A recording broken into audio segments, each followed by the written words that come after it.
Dinozavr go'shtidan barbekyu tayyorlaymiz. Albatta bu hazil. Molda koreykasidan ajoyib barbekyu qilamiz.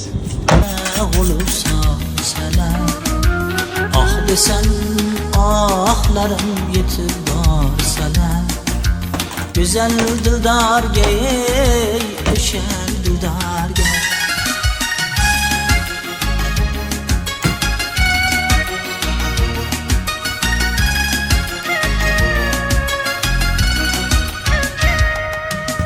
ishqing osmonida quzg'unlar o'ksa, ismingni baharlar guldan so'rasa, meni emas sevgimni xayollar qutsa, bu jonim xalaqda jonim